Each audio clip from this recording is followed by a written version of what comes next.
चलिए, तो आज के ऑनलाइन लाइव क्लास में आप लोगों का स्वागत है। जैसा कि आप लोग को ज्ञात ही है कि हमने पिछले क्लास में 10th इकोनॉमिक्स के इकाई 5 का कुछ पॉइंट पढ़ाए थे और शेष पॉइंट आज हम पढ़ाएंगे। लास्ट पॉइंट जो पढ़ाए थे वो आर्थिक विकास का क्षेत्र पढ़ाए थे पिछले क्लास में, और आज होगा आर्थिक विकास में सेवा क्षेत्र की भूमिका। आप लोग भी लिख लीजिए।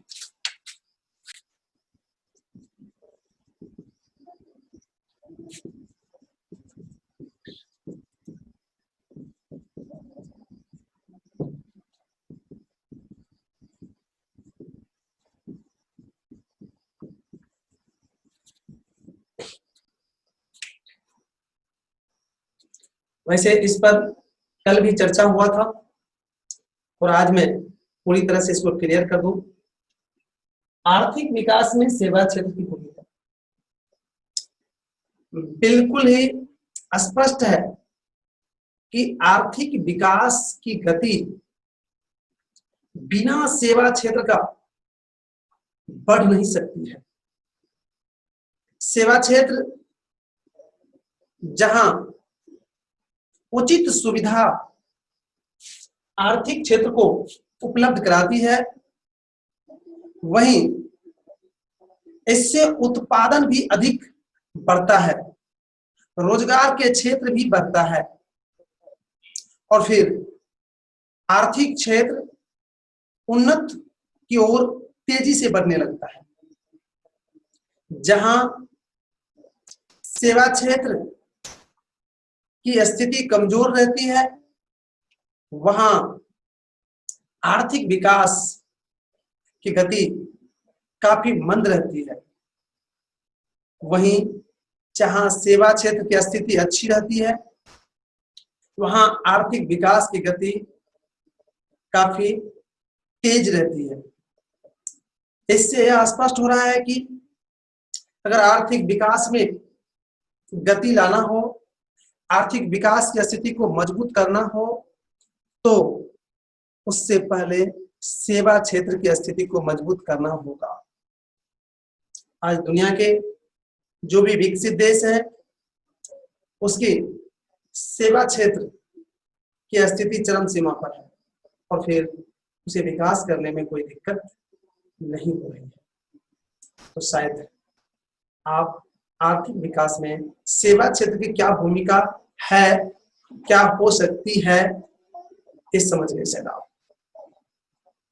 अब आप इसको आप लोग नोट कीजिए।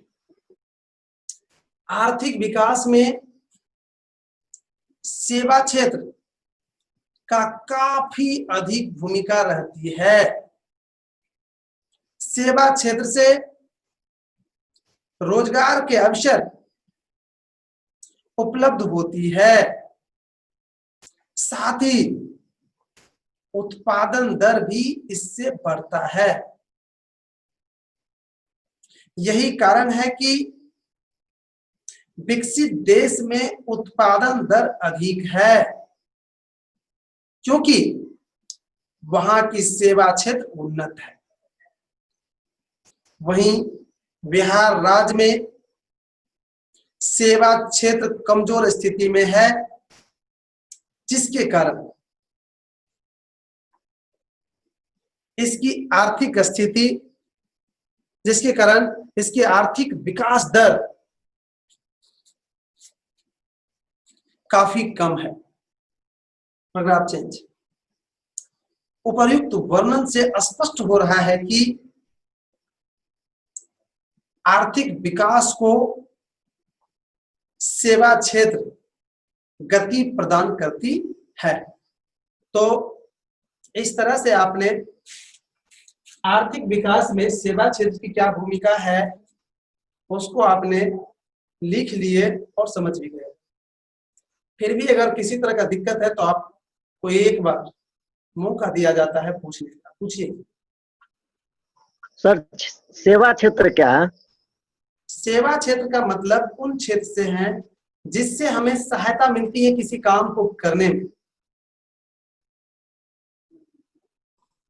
भूमिका का मतलब क्या होता है सर?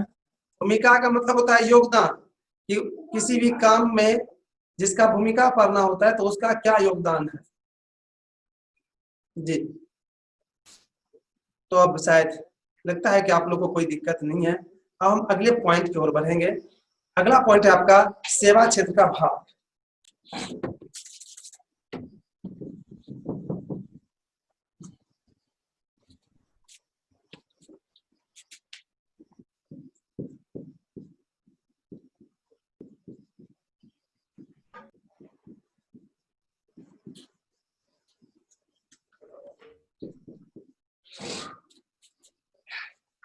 तो मैं बता दूं आप लोग को, सेवा क्षेत्र का भाग अर्थात जितने भी सेवा क्षेत्र है उसको हम मुख्य रूप से दो भाग में बांट सकते हैं। देखिए कौन कौन भाग। एक सेवा क्षेत्र तो होगा सरकारी सेवा, सरकारी सेवा, और दूसरा गैर सरकारी सेवा।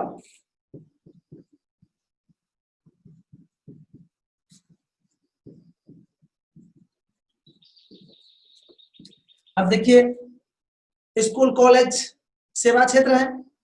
अब देखिए स्कूल कॉलेज भी दो तरह के होंगे, एक तो सरकारी स्कूल, दूसरा गैर सरकारी आम लोगों द्वारा जो स्कूल खोले जाते हैं वो, जैसे हम भी पढ़ा रहे हैं तो ये गैर सरकारी सेवा दे रहे हैं। और सरकारी संस्था सरकारी स्कूल कॉलेज द्वारा जो सेवा दी जाएगी उसको कहता है सरकारी सेवा। शायद समझ में आ गया, दोनों में ज्यादा अंतर भी नहीं है।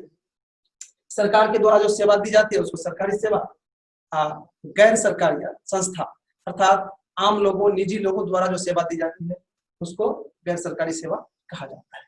तो शायद इन दोनों को आपको समझने में भी कोई दिक्कत नहीं हुआ होगा, अतः इस पर समय बर्बाद नहीं करें हम लोग और लिख लीजिए सरकारी सेवा देके डैश दीजिए। जब देश राज्य की सरकार, जब देश राज्य की सरकार लोगों को वेतन देकर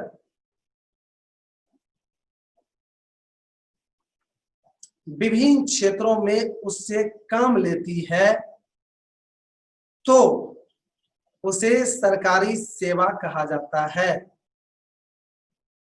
जैसे सैन्य सेवा, रेल सेवा, शिक्षा सेवा, बस सेवा, बैंक सेवा आदि। तो आपने सरकारी सेवा क्या होता है उसको समझ लिया। अब हम गैर सरकारी सेवा देखें। सर एक चीज बतलाइए ना जी, सर, सैन्य सेवा क्या है? सैन्य सेवा मतलब सैनिक सेवा, पुलिस सेवा जो है उसको सैन्य सेवा कहा जाता है।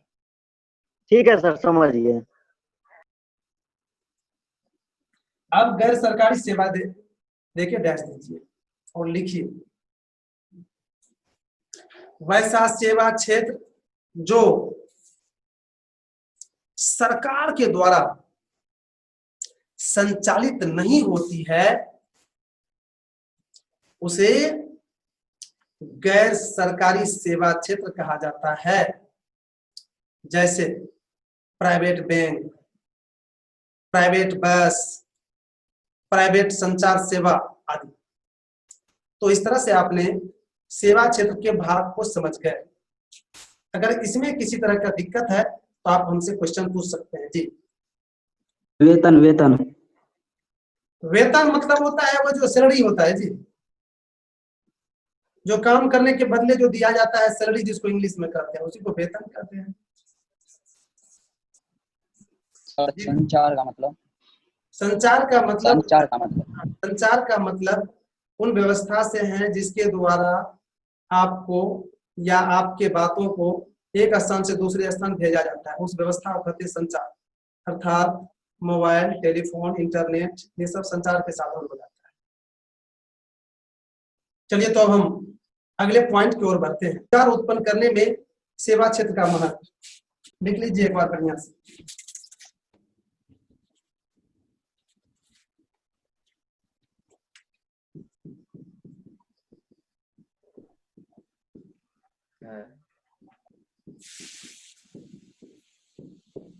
सेवा क्षेत्र का महत्व। बच्चे मैं बता दूं, शुरू से ही बताते आ रहे हैं कि रोजगार उत्पन्न करने में सेवा क्षेत्र का महत्वपूर्ण योगदान होता है। जहां सेवा क्षेत्र उत्पन्न होगा या विकास होगा तो वहां रोजगार उत्पन्न होगा। क्योंकि सेवा क्षेत्र को संचालित करने वाले बहुत लोगों की जरूरत होती है, तो वहां पर रोजगार उत्पन्न होगा। थोड़ा टाइम है, अगर आप लोग चाहेंगे तो लिख भी सकते हैं इसको, तो नोट करना शुरू कीजिए। तो सेवा क्षेत्र चाहे सरकारी हो या गैर सरकारी, दोनों ही परिस्थिति में रोजगार का सृजन होता है।